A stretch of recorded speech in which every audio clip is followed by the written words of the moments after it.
All right. Hi, folks. Steven here.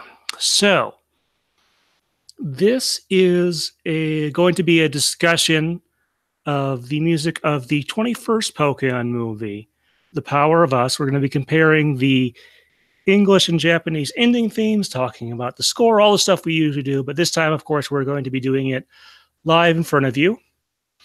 Let's see. I need to go to the 1 second here. There we go. Still have a few things set up. I have Anne from Pikapi Podcast. I'll go ahead and make her. Okay, let's see. Okay, I think that makes her visible out there. Give it a Hello, second. everybody. Yeah, so Anne does all these discussions. We go movie by movie, and we usually do the new ones a little bit earlier than we do some of the other stuff here. Let's see. Yep, and that brings it up over there.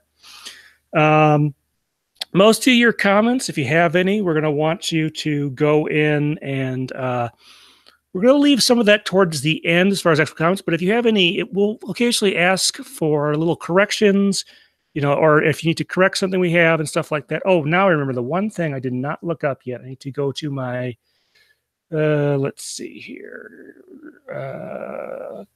community. I was going to say, we don't need to ask for corrections, surely. Yeah, we try to do our research, but we're never perfect. Let's see. I did have a comment here on a previous discussion I want to make sure we bring in here as well. Good. Excuse me. But that's what's going on there. Always appreciate, by the way, I think you can hear, I should hope the folks in the audience can hear both of us at the same time. We will be recording this. And we'll sort of be switching. So if so, this video will stay up for folks. If you want the processed, nice version, you're going to have to wait for Anne's Patreon to get that, and then eventually that'll make it probably over to my podcast feed. But this video will stay up, so you're going to be able to reference this for a while.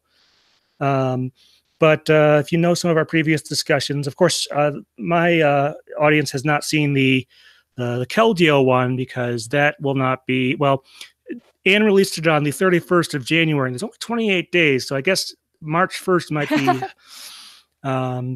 the first time I get to put that up in some form or another, but that should be coming to the podcast feed at some point and possibly also this channel. But we wanted to keep things relatively simple here, but eventually we're going to put that in. If you have any comments, like I said, we're going to have most of our listener comments at the end, but let's see. But you can certainly type those in, and we'll keep those. One thing you'll notice that one of the acts involved in here is going to be referred to by a somewhat different name than what's on the cover, and that is kind of intentional and in part due to some recent YouTube circumstances. I'm not too worried about the channel or anything like that, but better safe than sorry. So we're going to be doing it that way.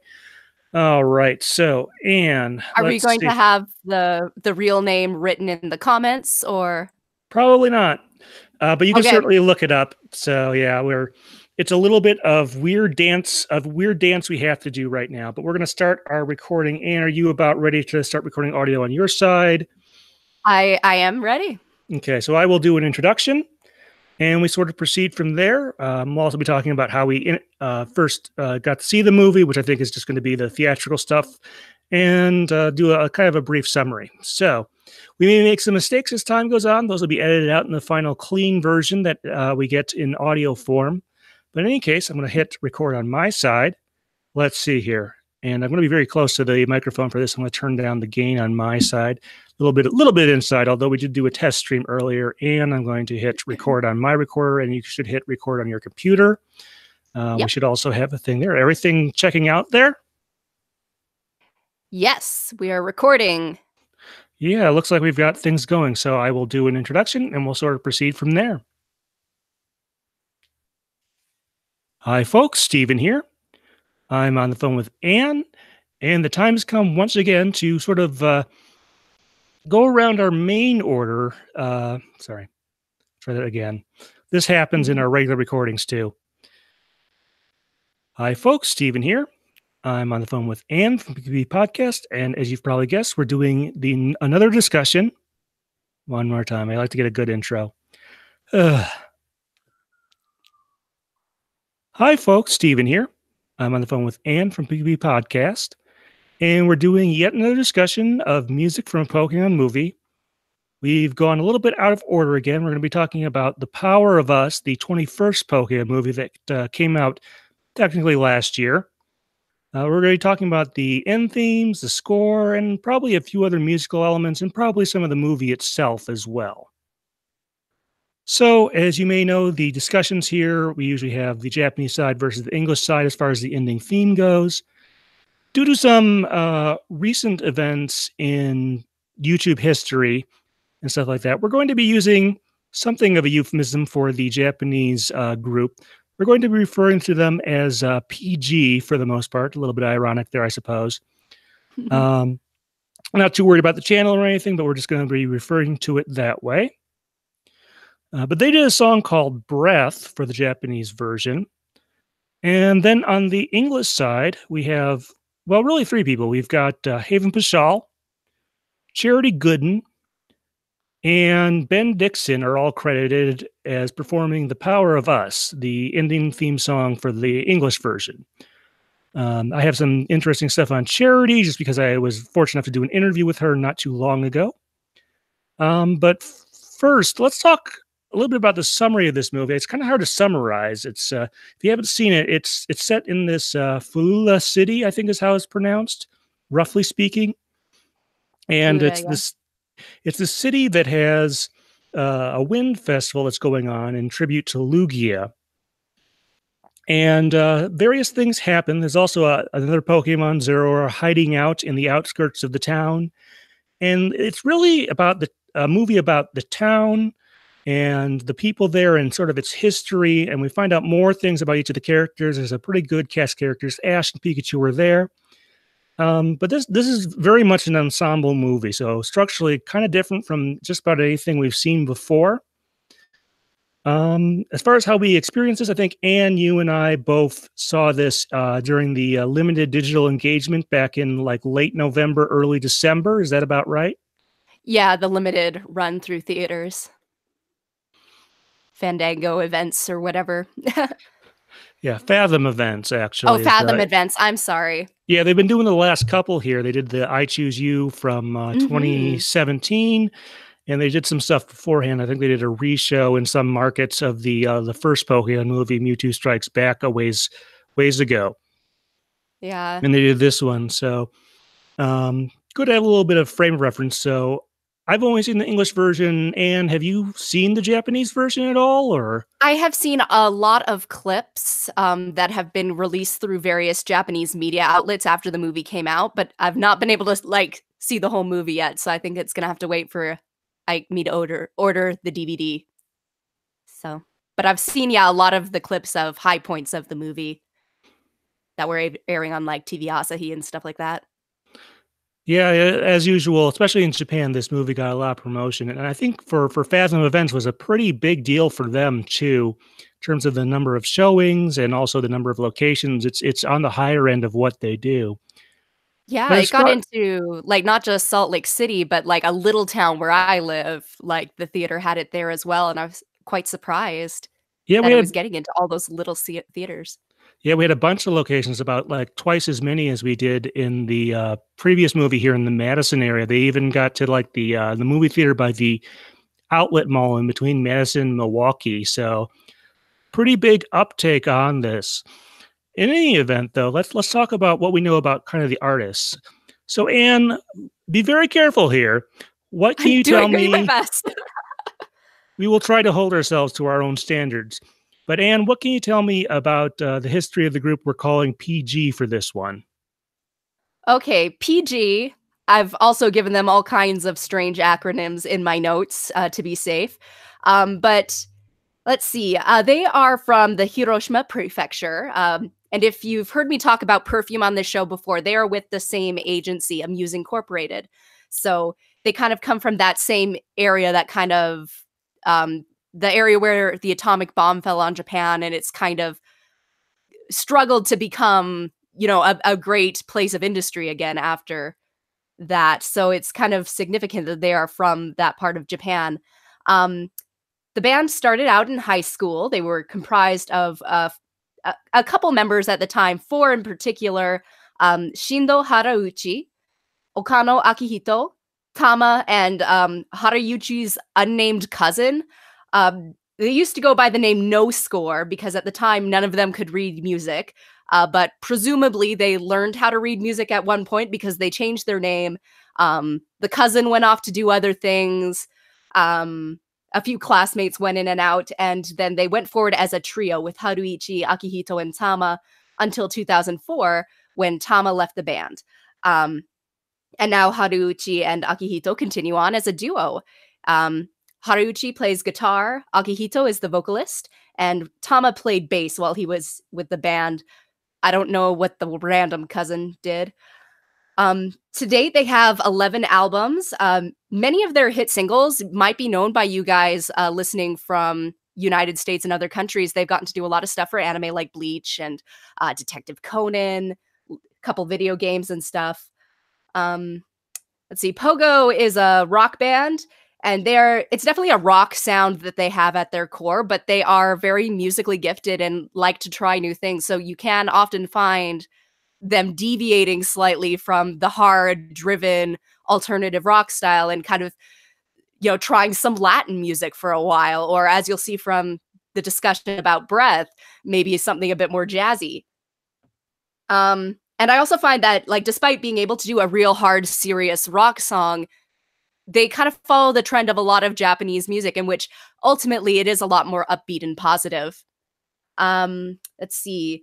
Haruichi, the guitarist, he is also a lyricist and composer, and he's written a lot of stuff for the band, as well as for other acts, such as Kanjani 8 and Megumi Nakajima, who I think we talked about on the last episode, who's the voice of Meloetta.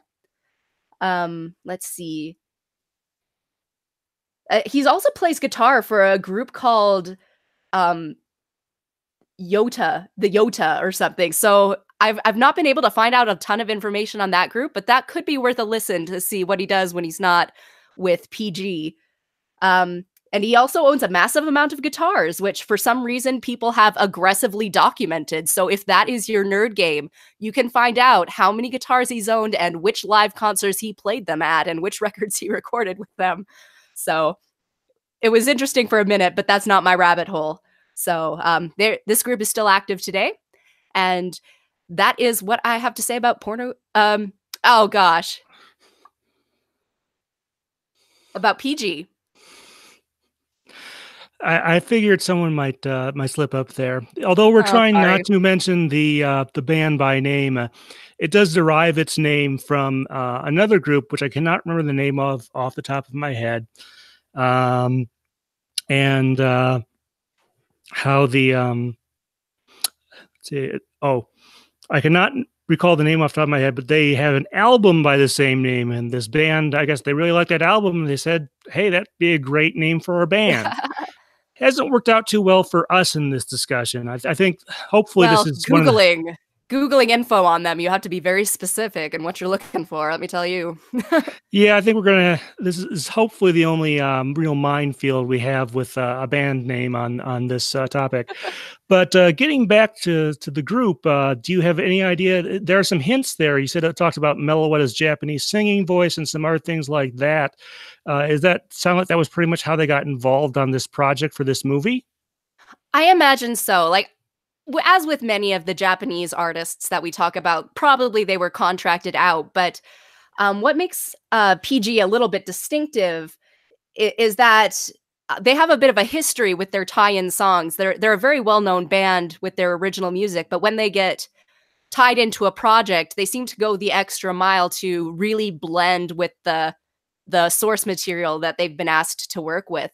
And you can see that in a lot of things like Detective Conan, where their style will deviate from the core so that they can better elevate the project they're working on. And I feel like compared to a lot of the other songs that I listen to from them, that really is showcased in Pokemon. They are a little bit not off brand. It's still very much them, but a little bit different.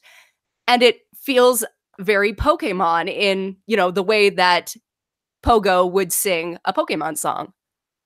So I think they were definitely chosen for a reason, and there's probably a reason why they were chosen now for, these new crop of movies, these reboot series, rather than, just a one-off, movie number X hundred.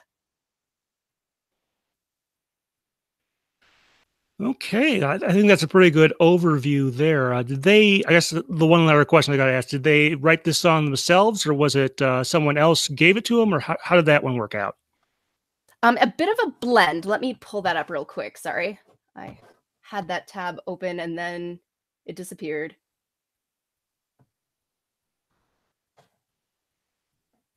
I'm sorry, I had it right here.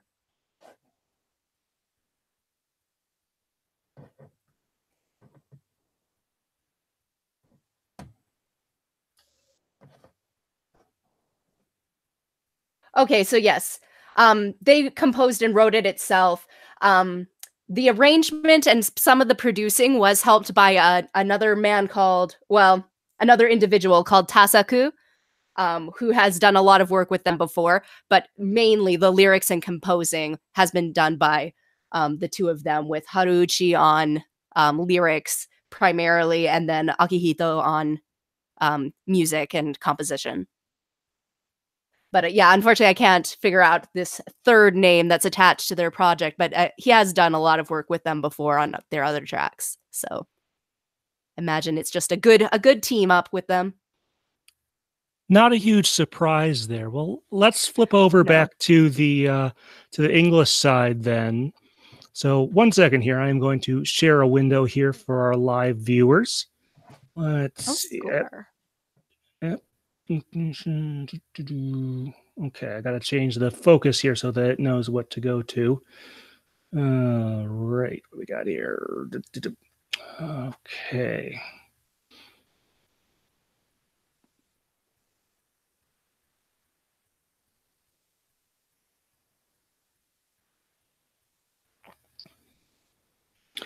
All right, like I said, this is our first time doing it live, so some of this stuff will obviously be edited out for the audio version, but for the folks at home, I do want to show this here. So let's see. There we go. Okay, so that does come up there. Good. All right. So The Power of Us, kind of the usual person behind it. Ed Goldfarb did the writing on this one.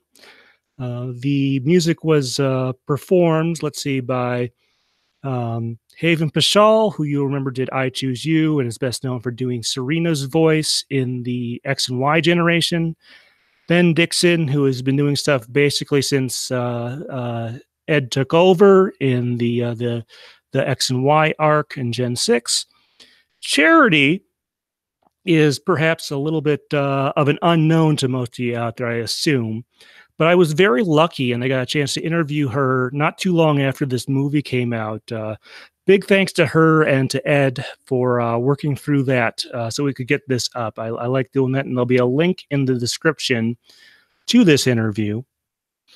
But anyway, let's see. She is originally from the Washington, D.C. area. She apparently grew up on the Maryland side of that. And she performed at various clubs growing up before she was actually old enough to be a customer.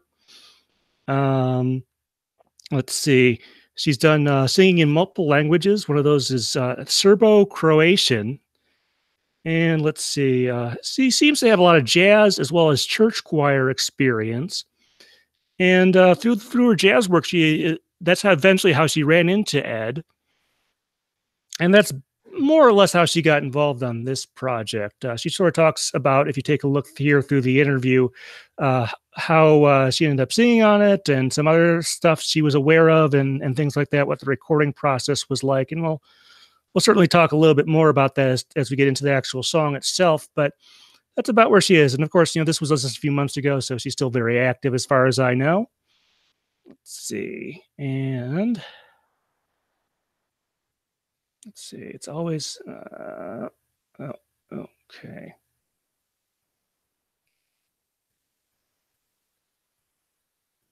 Get that back to okay. Excuse me. And that's most of what I know about Charity and the production of this song. Obviously written for the movie. I'm not sure what else they might have considered. I guess suppose given the title of the movie, the one other possible choice they could have gone with would have been to rewrite the ending of the second movie, English side, to work with this one. But they did write an original song, and that's sort of how that came about. Well, let's go back to the Japanese side. Let's talk about the song that PG provided for this one, Breath. As far as the overall style, it's extremely positive sounding. I mean, the person singing it sounds extremely excited, if you ask me. One of the most positive, energetic songs out there. It kind of reminds me a little bit like, in some ways, the singing reminds me of the Japanese ending to movie 5, Pokemon Heroes, You're Not Alone, Yeah. except the tone of the song is actually much more obviously positive than You're Not Alone, which is sort of chaotic. Is that kind of the vibe you got, Anne? Yeah, no, Akihito always sounds like he's screaming whatever he is saying from the rooftops. Yeah. Um, yeah, it's just a very positive story. And for a movie, um, like with so many themes of wind running through it, I expected a song called Breath to have a very different, like a softer feel than it did. But once I kind of got over the surprise, like I find that I really kind of got into that groove of it a bit. It's very almost jazz like, the instrumentation. Yeah, I can't say I dislike the instrumentation myself. It was a lot of fun to listen to as well there. And actually, I should point out, if you get the single for this movie, it has a couple extra tracks on there. They have pretty good range in that band there. I have to say that. But getting back to Breath, lyrically, I looked up a translation as I usually do for these things. What's the song talking about? Okay, so it's kind of taking the theme of the title in Japan, which was Mina no Monogatari, everybody's story. And Breath, it kind of expands on that with the idea that no two people have the same voice or are on the same path in life. There are positives and negatives to whatever point you are in your journey. And it kind of it works around this poetic idea that in a melody you have notes, but you also have breaths and pauses marked in the music, and we are kind of conditioned to view that as a negative, like, you know, the part where you're not singing is not important. But the kind of point of the song is that you can't have a voice without breathing. You can't sing without taking a breath. You can't have a melody without, you know, holding a note and pausing. And so, you know, calm down and just breathe, because there will be ups and downs on your life journey. There will be pauses. There will be moments where you're singing your heart out. There will be moments when your voice is not as strong as you want it to be, but it's all part of your song. And I find like the different ways they're able to kind of weave that metaphor within the one song and also tie it into, you know, the never ending Pokemon theme of traveling on a journey, is very, very interesting. I really love the lyrics of this song.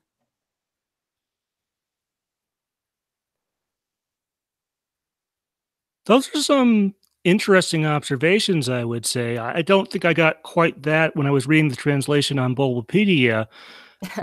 I think I noticed more sort of talking about what you can do if you set your mind to it, which maybe that's the sort of the subplot of this song.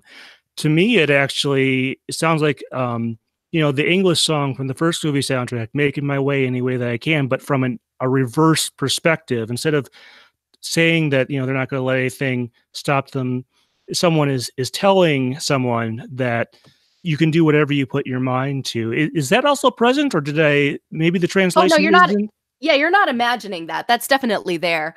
Hang on, I'm just trying to look at the camera and my own translation over here.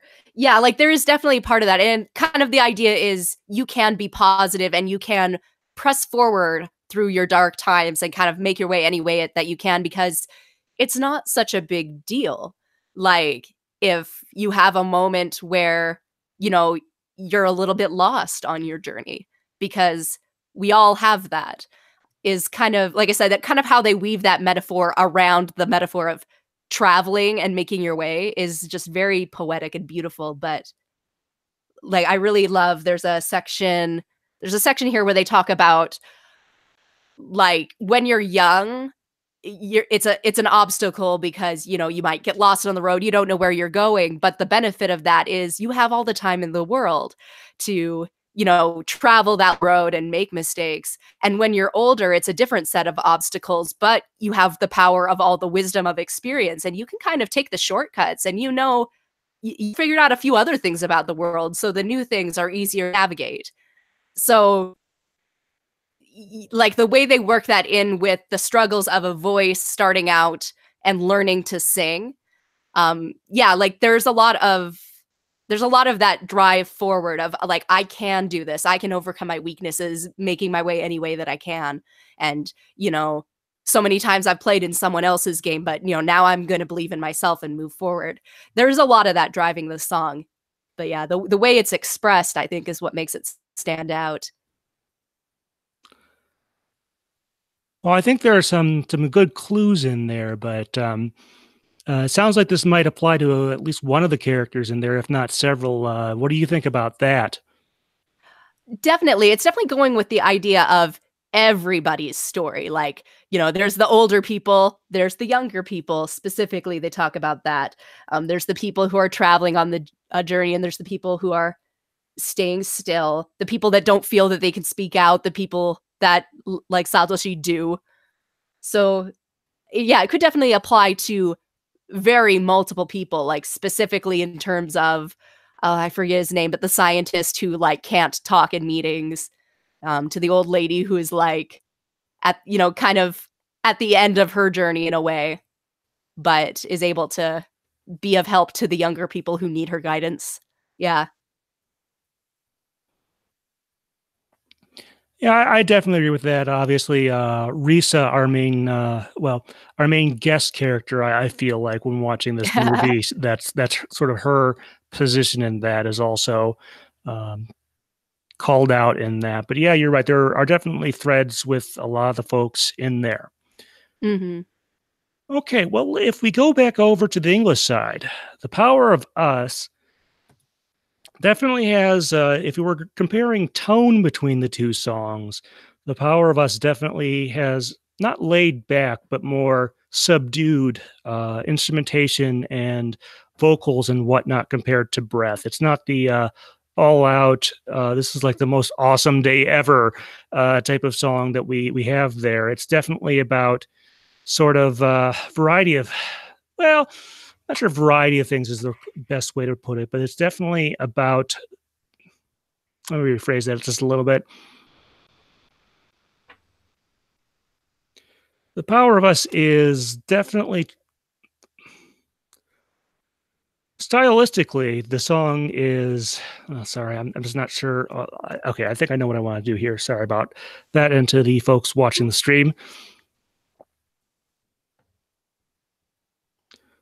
But I get the feeling that lyrically it focuses more on Risa's story, as it like mentions in the lyrics, it mentions stuff like running and things like that. Did you notice that as well, Anne? Yeah, no, I really appreciated the references specifically to running for Nisa and Evie. Um, it is definitely she is the main one they're calling out, but she also gets kind of like the big moment in the movie, so I guess that's appropriate. Yeah, there are also some sort of. I had the benefit of. I watched this today on the Pokemon TV app that they, as we're recording this, they just updated that recently, and sort of to promote that, they put the new movie, The Power of Us, on there as something you can watch. And turn the subtitles on, which seem to be pretty accurate. But I noticed some of the backing vocals that aren't just, you know, repeats of what the regular vocals are, and I assume these are ones that Charity might have been the one singing. I don't know if she did the harmony or what exactly. I'd have to listen very closely or reread the interview again. But it mentions actually a couple things. It mentions cardinal directions, north and south, east and west, sea to sea, which I think sort of ties into the Japanese style, the everyone's story. And more broadly, the lyrics are about sort of, having to work together to sometimes fulfill other folks' dreams in order to make sure you achieve your own. Was that also what you got out of there? I didn't, but that's so interesting. Yeah, with Risa and Riku, her little brother. Yeah. Well, that's kind of an interesting turn I didn't expect to take, but that fits really well. Yeah, I think maybe I'm misremembering it a little bit. I listened like 3 or 4 times to the song today. And of course, I listened to it back at the original showing. So not as well ingrained as some of the other songs out there that I've listened to, since not as much time has passed. But I seem to remember that being a large part of the gist there.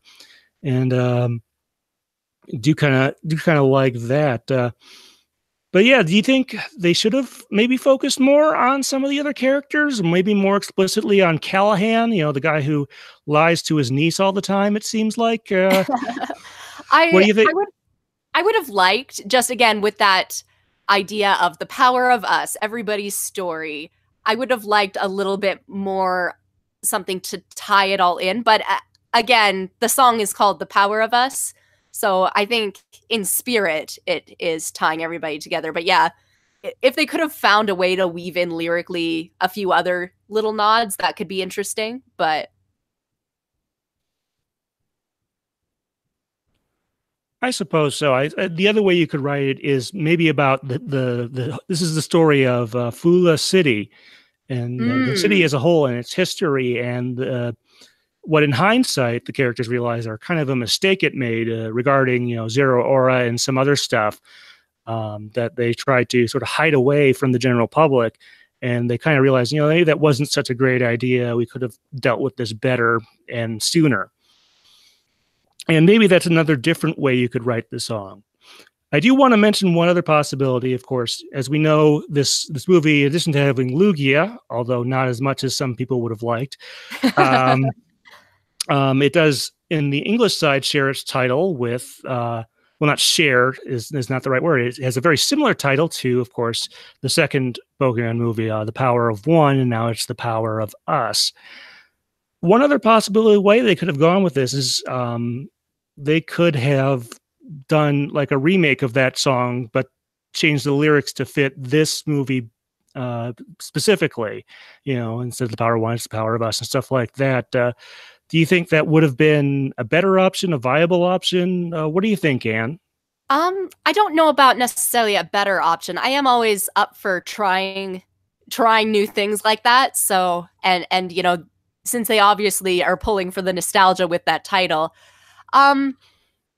viable, like, you probably can answer that better than I am, because you know a lot more about where the legalities and the copyrights have gone over the years. But I do think that they have been fighting an uphill battle, especially in the Western part of the franchise, to kind of market these reboots as not being like, we're not just redoing the first movie, we're not just rebooting the second movie, like this is its own story.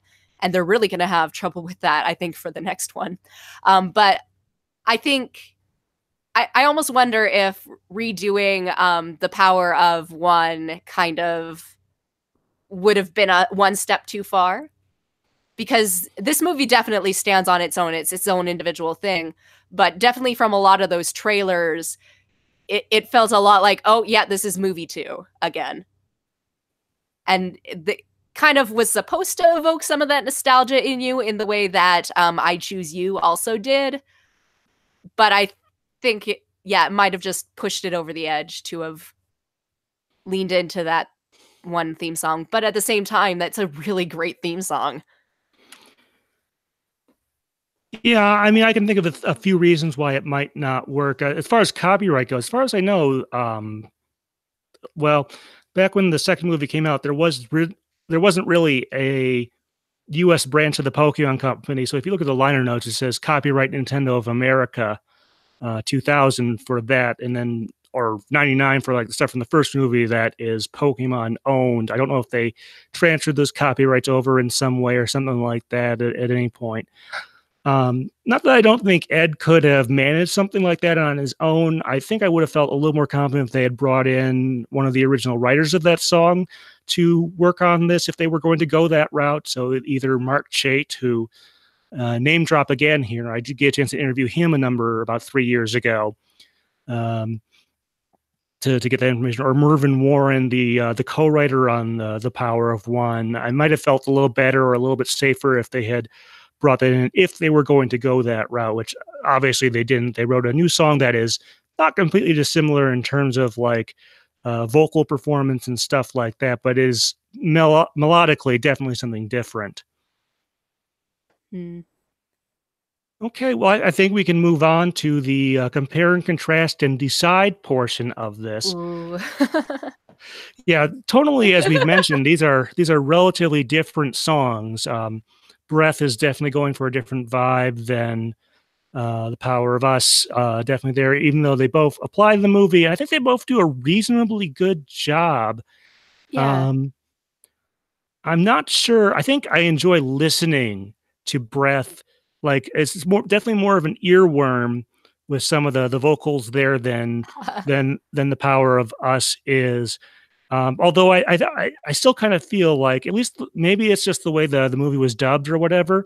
I think Breath might be a little too positive, a little too energetic. I know that might sound kind of silly. I mean, this isn't like, movie 8, Lucaria and the Mystery of Me, where the ending of the sequence or the ending of the movie is actually kind of a downer, because things overall end up okay, but one of our main characters is no longer with us, but yet they have that super positive song. This one obviously does have a more positive, where the city is in a better place than it was before all of this. There don't seem to be too many lasting consequences of the problems they had and stuff like that. But all the same, I almost do kind of feel like the song the Breath is a little too positive, but it works just fine as a song, and it has some great tie-ins with the movie.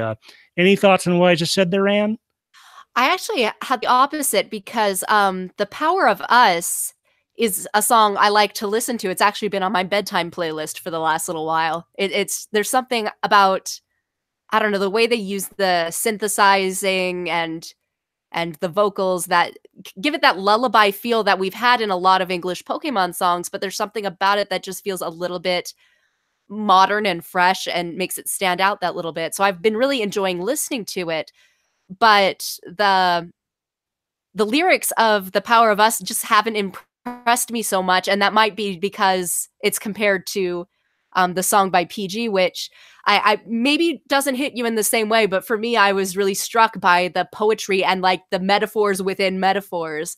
And I find the way that they're able to do their cover of various Pokemon ideals, and again, just tying everything back into the idea of breath and the voice, to be really quite special. And so to me, I think it does what I wanted the movie ending theme song to do.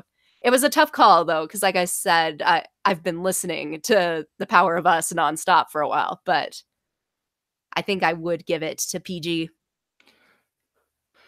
Actually, I thought for a second there you were going to say you were comparing The Power of Us to The Power of One, which... No. To be fair, Sorry, although these are both good songs, The Power of One is a hard standard to live up to. It was good. I could conceivably see us never reaching that pinnacle again. Although, I don't know, when are the next elections in Japan? Do you think the breath might make its way into a campaign message there? Please.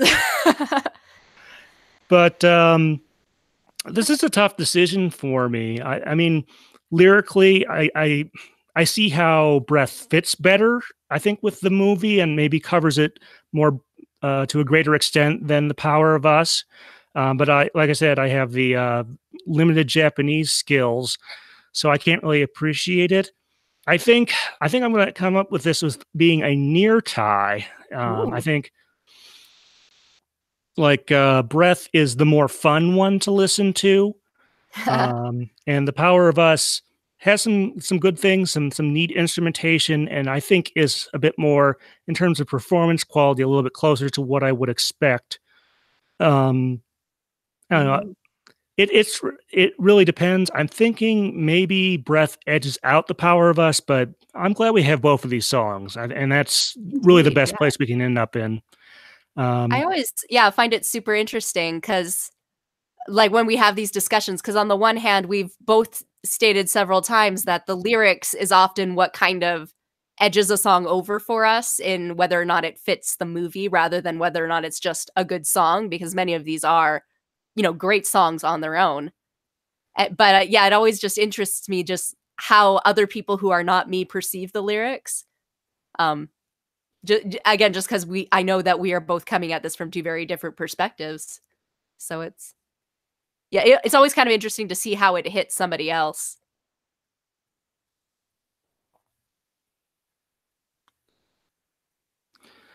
yeah, so maybe I don't know. I'm thinking of maybe like the ideal thing would be like an acoustic version of Breath. Yeah. But that might actually be too subdued as well. So I'm not sure where it all works out to. But I think I will give Breath the nod here as maybe the better song, but not by a ton. And like I said, neither of these is bad. I'm glad I've heard and listened to both of them, and very glad I got a chance to interview one of the performers there. So that's always a great thing that I love doing. And I got a new song for my bedtime playlist, so it all works out really good. Yeah, I think we're both winners here. All right. Well, there are some other musical aspects we need to talk about. Let's talk about the score. Mm, So here's the part where the score isn't bad. Now, you may remember that for the X and Y movies, as well as I Choose You, there's a little bit of the Japanese score would make it into the English version usually, like Welcome to the World of Pokemon and so much, or Welcome to the World of Pokemon and things like that. But um, what would happen this time around is that they decided, not sure precisely why, and I'm not saying it was a terrible idea or anything. We'll have some things to say there. Is they brought over the Japanese score pretty much as is, which, like I said, they haven't done since I guess the Genesect movie back during the Generation Five. But they did do that this time around. We'll see if that becomes a pattern or if that's a one-off. Um, I suppose I should talk about. I'll mention it again. I'm in the Shinji Miyazaki is overrated, at least for certain parts. He did a great job in certain movies, like movie five. The score was ported over from Japan there as well, and he Shinji sort of collaborated with Koba for that one, and that's one of the best Pokemon movie scores ever. And there's great stuff in movie 9. There's some great stuff, including Aracion in movie 10. After that, I think things sort of trail off. And with I Choose You, I think I enjoyed the dub score more than the original, just kind of in part because I think the Japanese score for I Choose You just repeated seemingly verbatim some of the stuff from the anime, whereas I think in this one, in The Power of Us, the score. There's near the beginning of the movie where Ash is in that streetcar or whatever.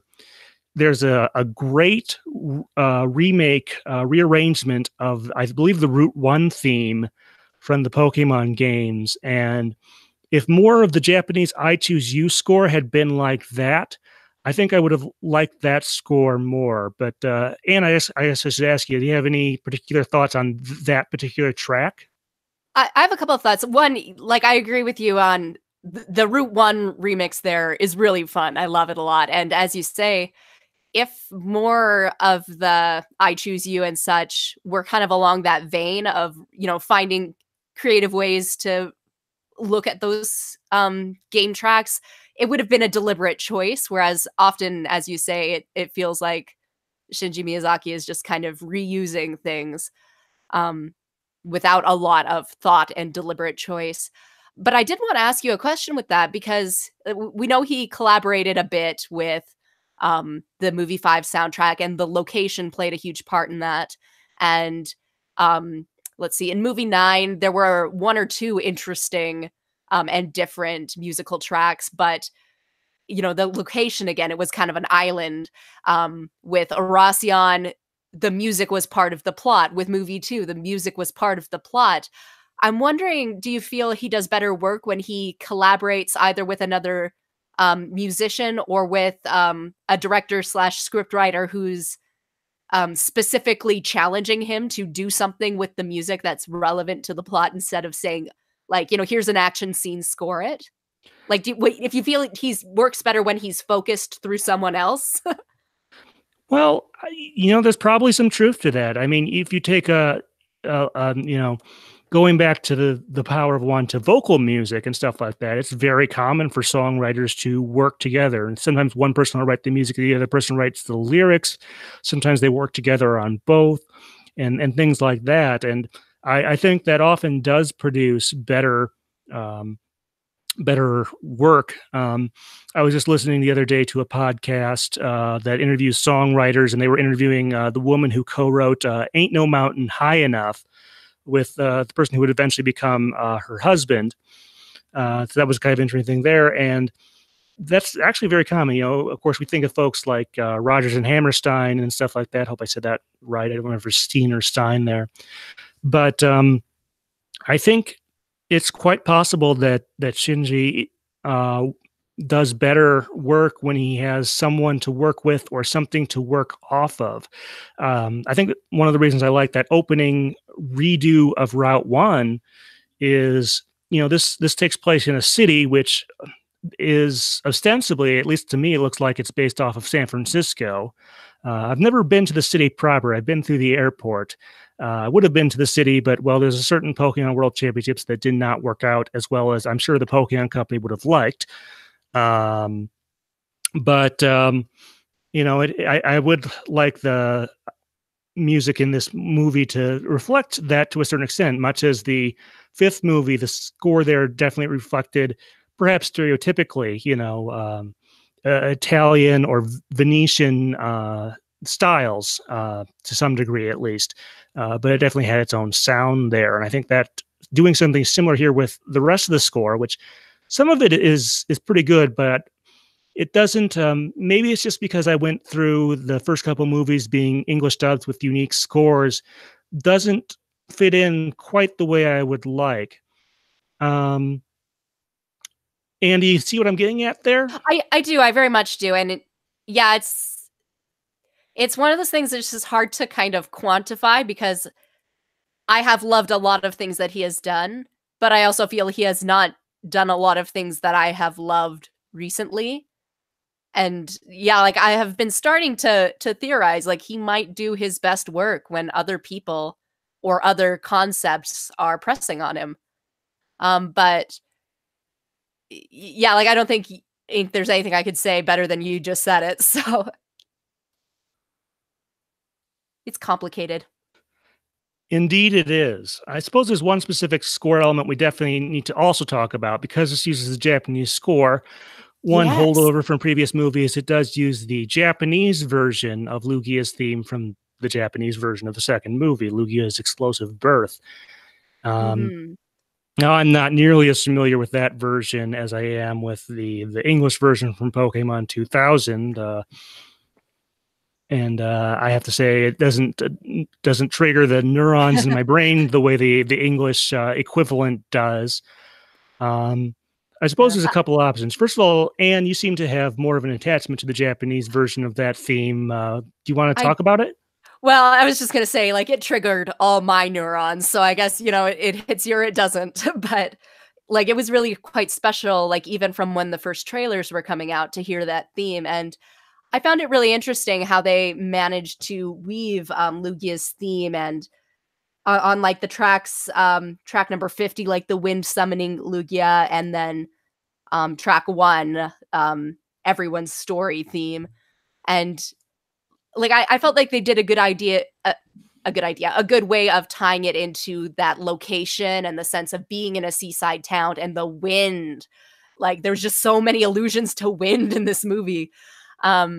like, I found that very interesting. I wouldn't say it stands out any more than the original did when Melody was playing on her ocarina, but I found that interesting. And between that and Route 1, though, that's all the interest I have in the score. The rest was just like, oh yeah, that's Team Rocket's scheming theme. That's the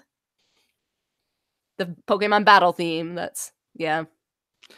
Yeah, it seems like with these newer movies, we generally only get the sort of grandfathered themes from like the first 4 or so movies. Because, you remember in the, I think you mentioned in our I Choose You discussion, the Japanese score uses the Entei's theme from the Japanese version of the third movie. Of course, the Zoroark movie has Celebi come back there. Right. And things of that nature. Now, I suppose if they wanted to still keep most of the Japanese score, but maybe resonate more with some of the Western audiences, what they could have done is, have an alternate version recorded of every time there was Lugia's Japanese theme they could splice in, or however they could figure out to work in the English theme. Do you think that would have been a good idea, or? Well, if it could be done seamlessly, I think it would have been an interesting idea. Like, I've been thinking a lot lately, and in kind of researching on scoring and how some of the great composers have looked at scoring as a musical language for telling the story. And at this point, Shinji Miyazaki has built up such a musical vocabulary of themes for all the characters, through everything that was done in the anime, everything done in the movies, everything done in the games. I almost feel disappointed that he doesn't do more with that on a subtle level. And maybe in his mind he thinks he does, but like, as you've said, and as I agree with, like, it's definitely not reading. It just all feels like we're reusing a piece of music. I would like to see, if not him, maybe whoever's localizing it to America, try to, I don't know, use the history of Pokemon music that we have in a way that makes it feel like it's a choice. It's a deliberate choice to use this piece of music here, and we're going to change the instrumentation for a reason, and we're going to play with this melody or the tempo or something for a reason. I don't know. I think I kind of get what you're saying. I mean, this, since we don't have a dub score to work off of, we can't really say what that would have been. But I think maybe having a brief theme for each of the main characters, for Callahan, for the scientist, for well, I think they just all call her Granny or something like that, but the old lady, and maybe the mayor or his daughter and stuff like that. It doesn't have to be as elaborate as, say, the Lugia's theme from the dub of the second movie. But I think that might not have been a bad way to go about it, either in the Japanese side or either in English, or in if they had decided to do a full-on English arrangement, type thing there. Part of me just really wanted to hear the English Lugia's theme in this movie, and it's not there. I'm sure someone will do some sort of splice in there to at some point. I've heard folks suggest that, well, you can try splicing the Japanese score into the English I Choose You, and some people also like it better that way. And there's a fair bit of taste here, but yeah, the score, I like it better than the Japanese I Choose You score. But I'm not ruling out the possibility that had an English score been done by Ed Goldfarb, or perhaps in collaboration with someone else, that I could that I might have liked that more. There were definitely a lot of musical opportunities here that were not taken, and when opportunities get abandoned, that's when my disappointment settles. But it is, you're right. It is not. It does its job, but it's not as special as some other Pokemon music is to us.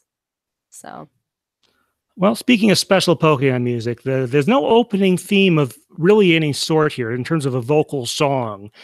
For the I Choose You, of course, they brought back on the Japanese side Aim to Be a Pokemon Master, or the Gotta Catch 'Em All, the Pokemon theme on the English side. And nothing like that here. Now, given that this is the second movie in this reboot continuity, I suppose the obvious choice would be to do a new arrangement on the Japanese side of Rival, which would have been the Orange Islands theme, even though this city is obviously not, well, maybe it's on an island somewhere, but you get the idea. And then on the English side to do an arrangement of Pokemon World, the equivalent English theme in there. Think that would have been worthwhile or perhaps enhance some part of the movie or something like that? Well, I'm kind of conflicted because both of those songs would have been, I think, the wrong choice for this movie. But I don't know what else you would pick again, being that those were the two that would have gone along with this in the same way that, like, Aim to be a Pokemon Master or the Pokemon theme did with I Choose You. So I would have liked them to do something different than what they did. But at the same time, I'm interested that they're trying new things. Like maybe we don't have to have, the big opening battle number sort of thing. But yeah, Pokemon World, I just don't know if that, unless you could do a really unique instrumentation, I really don't know if it would fit the vibe of the movie.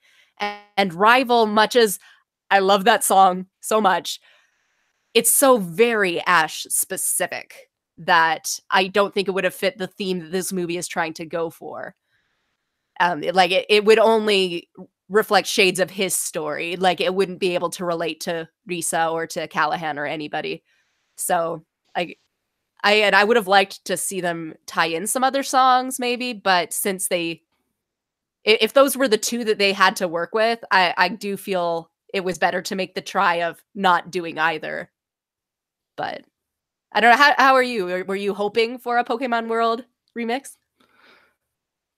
Well, after the original theme, it is one of my favorites in sort of the pantheon of English opening themes, Pokemon World.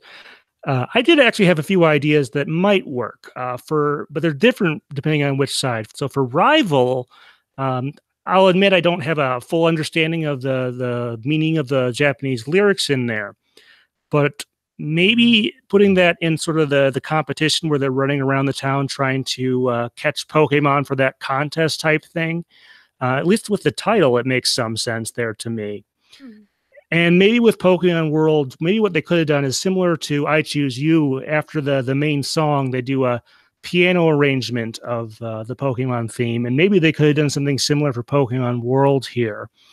So not sure if how that one might work out there, but those were kind of the ideas I had. What do you think of those, Anne? Well, again, like Pokemon World, there are elements of Rival, I think, that could work for that scene really well and still fit the movie. So again, a very deliberately crafted remix of that, I think, could yield something fantastic. But I don't know. I'm not sold on it yet. You'd have to pitch me your demo for me to fully be on board. But you do seem to have a vision, so it could work. Maybe I just really enjoy having new renditions of existing themes. I think that's something I'm inclined towards enjoying. I mean, I obviously, whatever this next Mewtwo movie is this fall, the CGI movie, it looks like, I'm not expecting them to use Pokemon Johto there. I can tell you that much. Yeah. That would be a very odd choice unless they relocate the setting of the movie, I suppose. Although I doubt anyone from there is listening, but if you want to suggest, I've always wanted to hear like a mixed gender a cappella version of Pokemon Johto. So if anyone is in touch with, I don't know, Pentatonics, that would be a fun one there. Oh, what an idea. I like this idea. But yeah, so no other vocal songs here. We'll have to see what they do with the next movie. If they're really remaking Mewtwo Strikes Back, and if they have that scene beginning, people are going to want to hear, I guess, another rendition of Aim to be a Pokemon Master and Gotta Catch 'Em All in there. We're not sure exactly how close they're going to come to recreating that, what kind of liberties they're going to take. That's going to be a whole nother can of worms, I suppose, when we... Yeah. Early trailers lie. Maybe it's actually about Jirachi. You never know. Well, we'll know more in a few months as far as that one. And by the way, if you're curious, we also intend to do an episode discussing the music of the Detective Pikachu movie. There'll be plenty of podcasts talking about the movie, I'm sure, but we tend to do a discussion of whatever music they end up putting in there. It may be structured very differently, but we want to do that as well. Okay, well, I think that's pretty good discussion. Any other musical aspects you thought we should discuss here, Anne? Well, there's not a Pikachu short. There's not a lot of other tie-ins with this. I think there weren't even a ton of like remixes of the single. So I think, this is one of the shorter or maybe more compact episodes. There weren't a lot of threads to go chasing. I don't know about that. I'm looking at my recorder. It says we just crossed 56 minutes. Okay, never mind. These never seem to get shorter, but that's not the worst thing in the world, I suppose. I'm having fun. I don't know about you. Well, we mentioned that our previous episode, which, like I said, I haven't gotten out in the feed yet, was talking about the Keldeo movie, and we took a little detour to talk about The Power of Us. But next time we'll be doing the last of the black and white movies. There's only really 3 of them, unless you count the Victini movie twice, which I guess there's a case for that. But it is the 3rd black and white movie. And speaking of Mewtwo, it is Genesect and the Legend Awakened. And as usual, we'll be talking about the Japanese versus English matchup. And I remember the name of the song, but you can probably describe the artist and whatnot a little bit better than I can. Who's the Japanese ending theme song performer for Genesect and the Legends Awakened? Shoot, I have already forgotten. Hang on. Oh, it's Ikimono Gakuri, and they are performing Egao, or Smiling Face. Yeah, the title there is a lot easier to remember. On the English side, we have Jess Domain, not to be confused with Jess Turner, who did the Keldeo movie ending song. But Jess Domain performs and I believe wrote "I'm Coming Home." No, it's not. Sorry, Jess Domain wrote and performs "We're Coming Home." So kind of a different story behind that one. Another one I got a chance to interview, and she actually did a whole video where she sort of talked about sort of the genesis of that song in itself, and and this is one that maybe for the first time in a while doesn't tie directly into the movie, but it still wound up there. So that's going to be a pretty interesting discussion, I think. But until then, Anne, thank you very much for being on. Thank you for having me. This has been Stephen Reich. All right, folks, thanks. Bye. All right, and then keep recording, and then we'll do sort of our side discussion where we talk a little bit about the movie itself. Okay. So you folks in the audience, oh gosh, no. We totally forgot some stuff here. Are we still streaming? Oh, we are still streaming. Yes, we are still streaming. So this is the kind of stuff we sometimes run into. Programming, guys. Really, we swear. Yeah. So first off, we need to squeeze in a thing where we talk about the some of the feedback we got. So 1 second. Let me bring up. Nope, that's not it. All right. We didn't get any direct feedback, I think, because in part maybe because I didn't put out an ask video. Yeah, well, and that one got up super late, even by my standards, where they're always up late. But I did, when this movie originally came out in the U.S., I did make a point to get a bunch of Twitter posts to put in here. So we're going to go with that. Right. So I don't have any direct feedback from our listeners on this one, in part because I just didn't get a chance to put out an ask video. However, when the movie originally came out in English at the end of November, I did make a point to grab some Twitter posts from various folks about the music. Let's see. I've got this one from Kirsty Marie. She said that loved the song at the credits and Legendary was awesome. And talked about sort of the mix of emotions in this movie.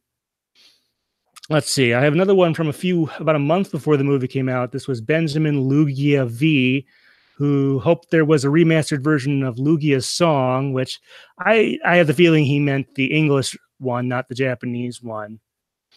Well, apparently you can splice it in. So.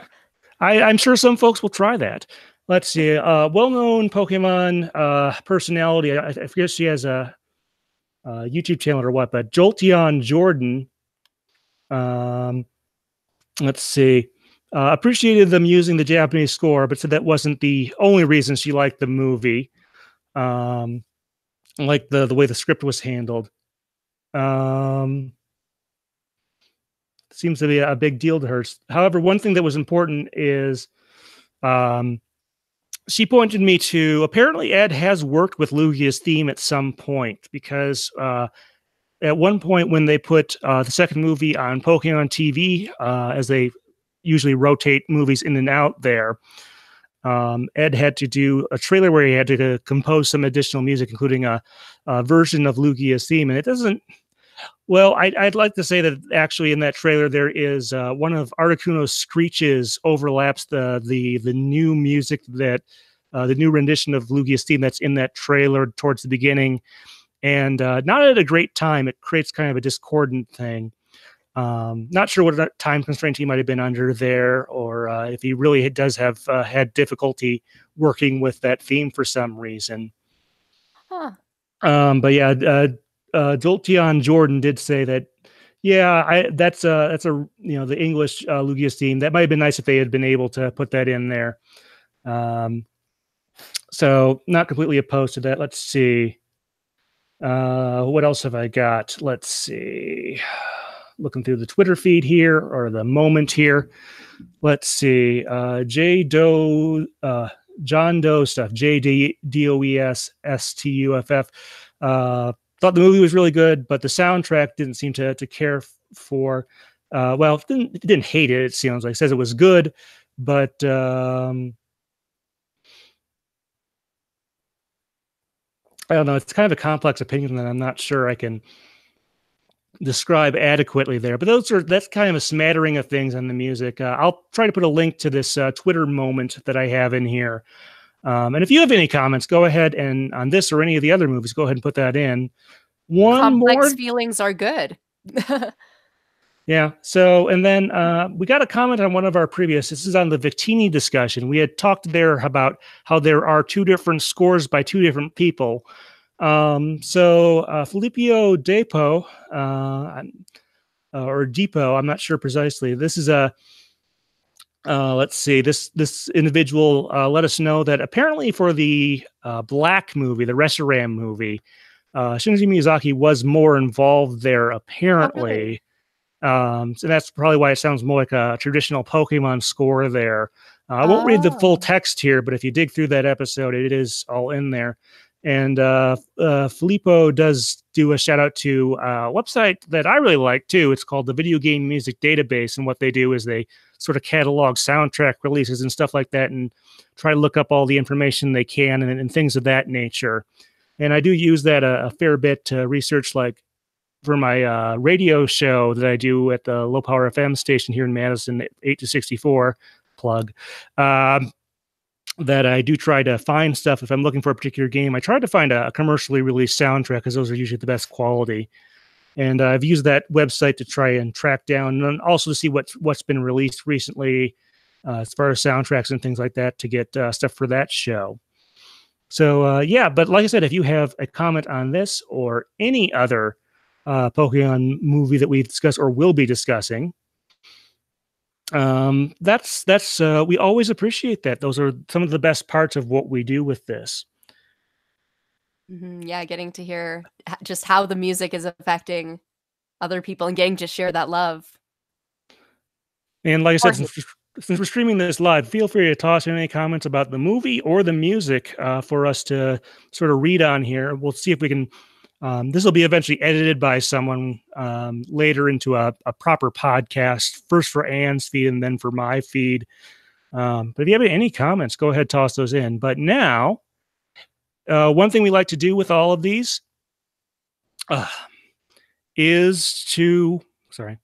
one thing we like to do with these movies is talk a little bit about the movie itself and what our impressions are. I think there are some folks who are kind of indifferent to this movie, and some folks who, well, I always remember the right after it came out, I listened to the Pokemon podcast, you know, the folks, well, it's based out of Milwaukee with Steve Black Jr. and whatnot. And they didn't think it was awful. Like their least favorite movie up to this point, or at least Steve's least favorite movie, was the Magearna movie, which I kind of agree is kind of the nadir, maybe not the absolute nadir, but definitely one of the worst Pokemon movies. Not that I hate it or regret watching it, but don't feel a great need to see that one too often again. This one, on the other hand, a lot of positive feedback on that.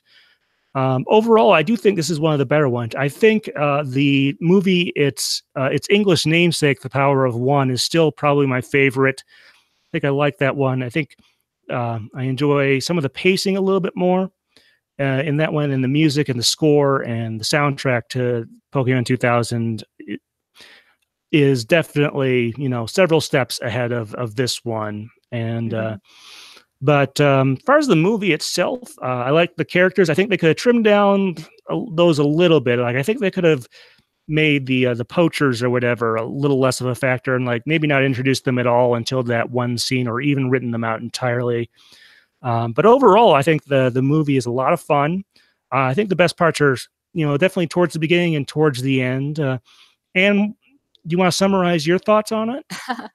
Well, I definitely do think I'm looking at it through rose-colored glasses. I'm not going to get into it here, but like, I've been dealing with some things lately, and when that movie came out, it was like the one bright spot of my life. So in my mind, it can do no wrong. Like, I felt happy for a second. So, but that movie, there is such a feeling of joy and empowerment, and it's okay to be afraid as long as you keep trying to take steps forward until you're running again. So I felt, I don't know, I left the theater feeling very positive and like it was all going to be okay in the future. And I also, like, thinking about it more critically over time, like, I've started to notice the little things that, you know, we're not in with the rose-colored glasses view. But overall, I think for a Pokemon movie, you can tell that there was a different screenwriter and a different director, and that different people came together to work on this, a different animation studio even. There's something that's very refreshing about it, and a lot more complex and nuanced than some of the past Pokemon movies have been, and they treated the ensemble nature of the cast in a way that made it work. They've made Team Rocket work in that movie. They've made Ash work in that movie in a way without him being the center of it. So I was very impressed by the direction this movie has taken. I suppose since we're streaming this live, I guess I should ask. So you mentioned that Risa has a little brother who is in the hospital with, I guess, a broken leg or something like that for the course of the movie. And spoiler alert, I would hope you've seen the movie before you actually watch our discussion here. We find out at the very end in a post-credit sequence that he's actually the guy we've been seeing running like well, there's no YouTube in the Pokemon universe, but you get the idea. He's a vlogger, and he's been reporting from his hospital bed, which isn't such a terrible thing until you realize that apparently he's put some sort of back door onto Risa's cell phone, her smartphone, so that he can grab pictures from there and track where she is. Not the worst or most scary use of a backdoor on a cell phone, but Anne, do you have any thoughts on that one? I feel like this is something Max might have done if given the opportunity. But yeah, like, I don't know what to make of it. Like, little brothers, man, what are you gonna do? He's got some skills, and maybe he should have told her about those skills before doing that to her. But who knows what she might have gotten up to. Yeah, that's something. It was a great reveal at the end, and of course, rewatching the movie today, I thought, okay, can I spot the signs here? Can I tell, ahead of time that these are the same folks, because I don't think I really noticed that. I'm sure some folks watching the movie was like, boy, that guy seems familiar. I think I think at the very beginning of the movie, we see him uploading something or something like that to whatever the Pokemon equivalent of YouTube is. Uploading a video he already had produced or something like that. But he's like, and then he gives his sister the sunglasses that she uses there, Mm-hmm. and stuff like that. So there are a lot of little neat details like that in the movie, and yeah, it does have some. I mean, I do think that there are folks who are maybe overcritical of movies these days. Like they go in with a certain opinion and they try to find little things that are wrong here or there. It's interesting. People almost never try to find things. Well, maybe not almost never, but try to figure out how things work. Like you think, well, gee, if this is a modern city, don't they have lots of cameras around the area? And so wouldn't they have caught the vandals or something like that? But then again, if we find out later that Margot, the mayor's daughter, maybe she has some sort of information, or she knows where some of the blind spots are in some of the spaces down there because she's the mayor's daughter and overheard or knows someone at like the police department or something, their kid or something like that. So I'm willing to overlook a few of those things. The movie does not have to explain every little thing that is going on in there. You can have a little bit of an imagination with these things, especially like this. But definitely one of the better movies. And I'm not sure if like I said, it's not my favorite because I think that's going to be 2000 for a very long time, if not forever. But that's sort of the long and short of sort of my opinion there. Like I said, I guess I should ask, do you like this more or less than I Choose You? More, by a long shot. Really? I mean, you liked I Choose You, didn't you? I did like it, but yeah, I liked it in the way that I like a lot of other Pokemon movies where like it was really important to me at the time, and there was a lot of nostalgia and stuff, but I don't feel that, and I Choose You brought a lot of interesting things. But again, with it not being canon and me, holding that very close to my heart, like it's hard for me to get as invested in Ash's character. So with this movie where I could get invested in everybody meant a lot more to me. So, and it's held up a lot longer. It's hard to explain, but yeah, no, I like this movie quite a bit more, but that's more personal taste maybe than its actual quality, although I do think it is better made. I suppose. I mean, I think I might like this movie more than I Choose You. It's a little hard. I mean, the ways in which they are, like, they're not as directly comparable as maybe some other things are. So they do things somewhat differently in terms of, this one is all set around one particular city versus I Choose You, which is a big, long journey. Yeah. I would be very interested in continuing this reboot series if they continue to go somewhere radically different with each movie.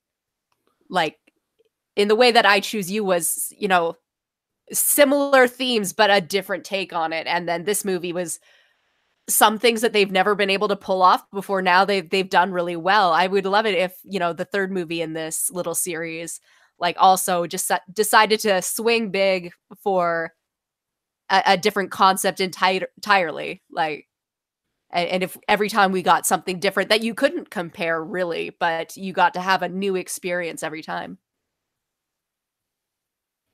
Yeah, I suppose so. Like I said, we don't know a ton about this fall's movie, whether it's a separate chronology, if they're just moving when that comes into later, I guess, in Ash's career, if that's the same thing.